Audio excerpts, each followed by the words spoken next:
구독, 알림 설정까지 부탁드립니다.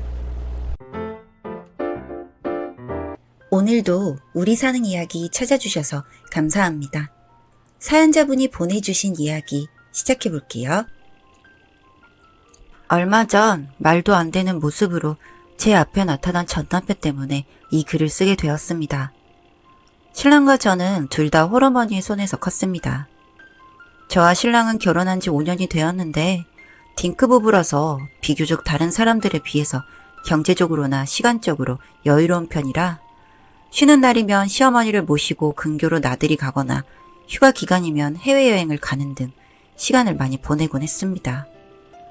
그리고 몇 년 전에 시어머니께서 소개시켜주고 싶은 사람이 있다고 해서 시어머니의 친구분과 식사를 함께 한 적이 있는데 그 친구분이 알고 보니 시어머님과 교제를 하려고 하는 분이었습니다. 저희는 시어머니가 홀로 계신 것보다는 곁에서 말동무라도 할 수 있는 분이 있어서 다행이다 생각을 하고 있었는데 실제로 그분은 시어머니에게 영양제를 챙겨주고 좋은 음식을 챙겨주면서 저희 시어머니를 살뜰히 챙겨주셨습니다. 그리고 저희에게도 명절이 되면 선물과 안부 인사를 건네는 등의 젠틀한 모습을 많이 보여주셨죠. 신랑은 처음부터 그분을 잘 따랐던 편이었습니다. 엄마의 남자친구니까 한편으로는 거부감이 들 수도 있는데 엄마가 행복해하니 본인도 좋다고 하면서 제법 그분을 잘 따르기 시작했고 심지어는 먼저 시어머님께 재혼 이야기를 꺼내기도 했고요.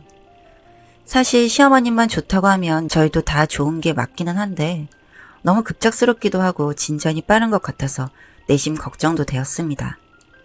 신랑이랑 그분에 대한 이야기도 종종 하기는 했는데 웬일인지 신랑은 적극적으로 좋아하기만 하더라고요. 당신 혹시 어머님 남자친구분 어떻게 생각해? 뭘 어떻게 생각해? 엄마가 잘 지내니까 나는 그걸로 된 거지. 그렇긴 한데 그래도 알고 지낸 지 얼마 되지도 않았는데 벌써 재혼 이야기가 나오니까 나는 좀 걱정이 되네. 무슨 별 걱정이야. 어른들이 어련히 알아서 하는 거지. 그래도 사람은 오래 봐야 하잖아. 아, 됐어. 이 얘기 다시 꺼내지 마. 우리가 간섭할 일 아니야. 그렇게 신랑은 그분 이야기를 하려고 하면 대화를 피하고 저를 귀찮아했습니다. 그리고 최근에는 시어머님의 생신이라 가족들끼리 외식을 하고 있었는데 함께 식사를 하는 자리에서 저희에게 시아버님이나 할 것 같은 혼수를 두기 시작했습니다. 엄청 많은 말을 하셨는데 뭐 대충 기억나는 것들만 쓰자면 여자는 집을 화목하게 해야 한다. 밖에서 일하는 신랑을 살뜰히 챙겨야 밖에서 신랑이 기가 살아서 사회생활을 잘한다. 그리고 아기를 낳아야 진짜 어른이 되는 거니까 늦지 않게 아기를 가져라. 뭐 그런 이야기들이요. 사실 다른 부분을 떠나서 저희는 아이를 안 갖기로 약속을 한 상태였고 그리고 시어머님도 그런 부분을 알고 계셔서 그동안 가족들이 저희에게 이세 계획이나 그런 부분을 말했던 적이 없었는데 그분께 이야기를 들으니 기분이 좋지 않았습니다. 그러니까 애는 늦기 전에 꼭 가져야 한다고. 무슨 말인지 알지? 왜 대답이 없어? 요즘 애들 피임이니 뭐니 그런 거 한다던데 혹시 너네도 그런 거니?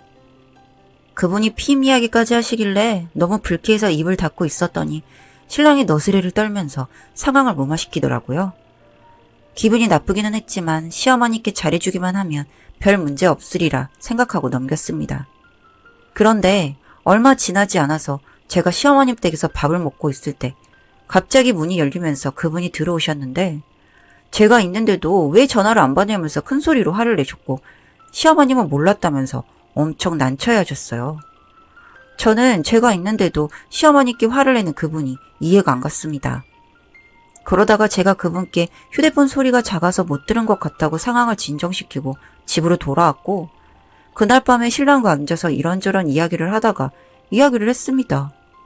여보, 오늘 어머님 댁에서 같이 저녁을 먹고 왔는데 그분이 오셔서는 어머님한테 엄청 화를 내더라고. 응? 그분이 왜 화를 내셔? 어머님이 나랑 밥 먹느라 전화한 걸 못 보신 것 같은데 그것 때문에 화가 나신 것 같더라? 전화 안 받으면 걱정되니까 화가 나지. 그치, 그런 건 맞는데 내가 있는데도 화를 막 내셨다니까? 당신이 오버하는 거야. 문제 좀 크게 키우지 마. 아니, 나는 걱정돼서 그러지. 당신이 그분 탐탁치 않아 하는 건 아는데 그래도 재혼하실 분한테 그런 마음 가지면 안 돼. 재혼하신대? 곧 하지 않을까? 난 그분 그래도 좀 그런데. 우리가 신경 쓸 일 아니라니까 그러네. 신랑은 여전히 무신경했고 시어머님은 그런 사람이 뭐가 좋은지 정말 재혼까지 준비를 하고 있었어요. 그리고 그분이 사업을 몇 가지 하고 있었는데 신랑에게 그중 한 가지를 주려고 한다면서 밑에 들어와서 일을 배워보는 게 어떻냐는 이야기를 했습니다. 저는 신랑이 기존에 하던 일과 업종도 다르고 급여도 다르기 때문에 그 제안을 거절하길 바랬는데 신랑은 덜컥 한다고 이야기를 해버리는 겁니다.